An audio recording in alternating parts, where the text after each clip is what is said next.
A lot of women are soul tied for various reasons. And one of the reasons is because, especially you young ladies that are having sex before marriage, you may have been with a man or currently with a man who he still wants to have intercourse with you while you are on your cycle. Now, soul ties, sometimes in the world, they just go on surface level with it, which would mean a strong bond and a strong connection between a man and a woman. You never forget them. But there are also some spiritual ramifications that occur. When you and a person have sex, your souls become one. And with that, whatever hang-ups and strongholds, and strongholds would mean whatever spiritual strongholds and struggles and things that that person can't get through, whether it's emotional, physical, all of that, from anxiety to depression to anger to lust to just perversions, those things are going to be transferred to you as well. Because we are spirit and there are dark spirits around us, okay? There's good and there's bad. There's God and there's Satan. And so there's God and the holy angels, and then there's Satan and the fallen angels. And what happens is every principality and power, it's like there's a hierarchy, there's order in the kingdom of darkness, just as there's order in the kingdom of heaven. So there are different spirits that carry different types of personalities, if you want to call it, dispositions. And so when we are out of the will of God, if you are having sex before marriage, or you are married and you're having sex with someone else, or you are opening up yourself to other things sexually, but when you join with somebody, those dark spirits that influences you to do that wrong thing, and whatever dark spirits or dark demonic spirits that's inside that individual, when you two come together and have sex, it's like everybody just steps into one another, so to speak. So you'll find yourself having certain appetites, certain dispositions, personalities that you normally wouldn't. Okay, so if you're normally a person that you can focus, if you're with someone who has anxiety, you may find yourself becoming more anxious about certain things. And things don't happen immediately, guys. It's just over time. So what I'm trying to tell you is what happens is blood is life. Blood is very important. And back in the biblical days, way back, and blood had to be spilled for peace offerings, okay, for sin offerings, all of that. So the children of Israel would have to bring whatever it was. Let's say it was a goat, and they'd have to spill the blood of that goat. And there's an altar that's placed. The priest will do their thing, and it's offered up to God for whatever that offering is for. But blood is life. And when you are flowing on your menstrual cycle, and you're with a man that he wants you, whether you are on your cycle or not, and you are having sex with him, girl, you are getting tied to that man, fused to that man. And if you're not with him anymore, it doesn't matter. If you don't realize what you have done by allowing him to still lay with you while in such a state, it's one thing that you're like committing fornication or adultery or whatever. But on top of it, when you are bleeding and that man still wants you, sometimes you may think, oh, he loves me. But my brothers, well, men too. When you're laying with somebody and they have blood and you are having sex with her, whether you have a condom on or not, you are making a covenant that is hard to break. and you're going to have a soul tie, not only with her, but my brothers and sisters, you're making a covenant with dark spirits. Think about this real quick. When someone sinned against God and they had to, back in the days before Jesus Christ came and shed his blood, they had to bring a bullock. So let's say a man sinned and he wanted to get forgiveness from God. The process was to bring the bullock, slay it, spill the blood, and that the blood and all of that and all the different parts of that bullock would be laid out before the Lord. And it's a sacrifice to God. And he accepts it.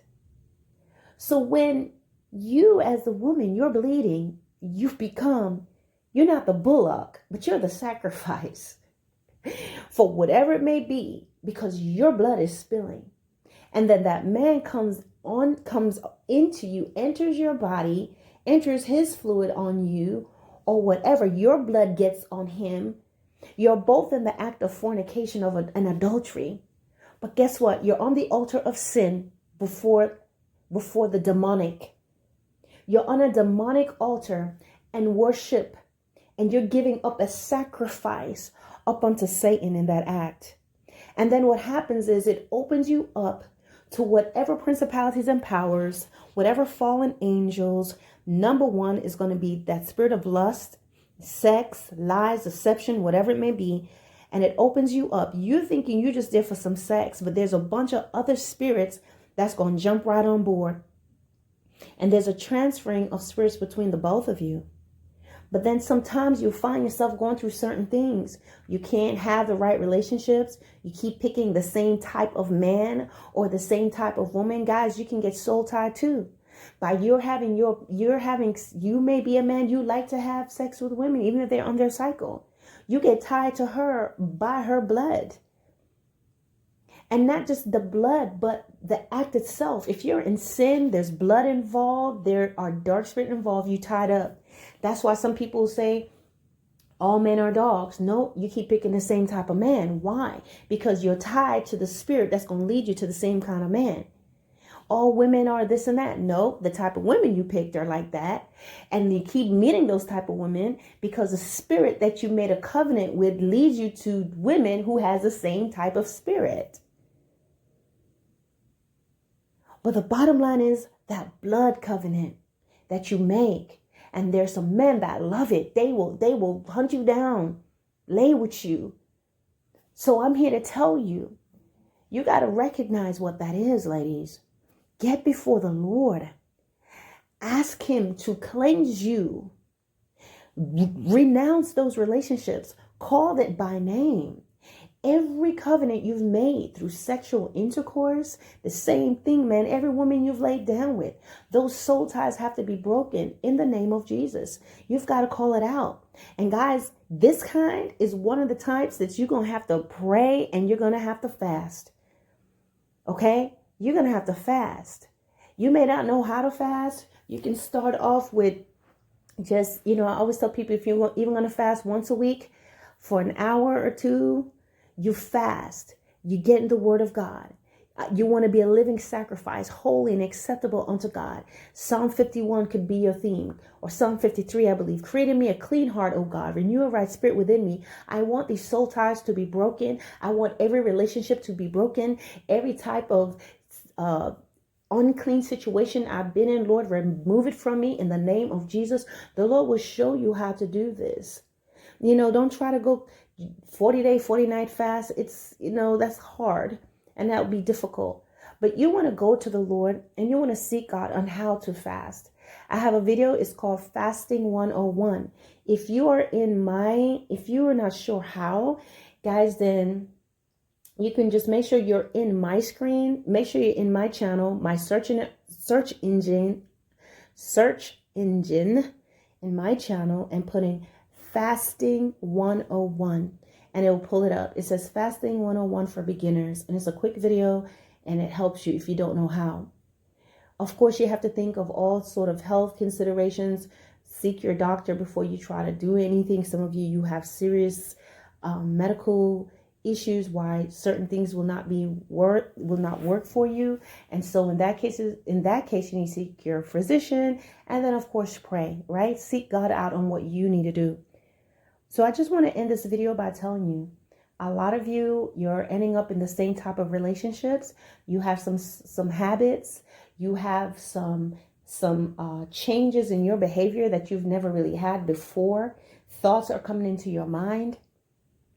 Also, sometimes you can be having intercourse with that person and all kinds of perverse thoughts are going through your mind and you're wondering where these thoughts are coming from. Guys, it's because you are becoming one with that unclean spirit that's in that person. Sometimes you're laying with a man or a woman. They sleep with all types of different people with all kinds of issues and problems.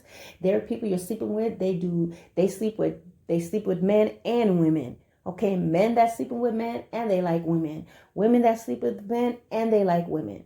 Or women and men. So you find a bunch of things going on in your mind and you're wondering what's going on.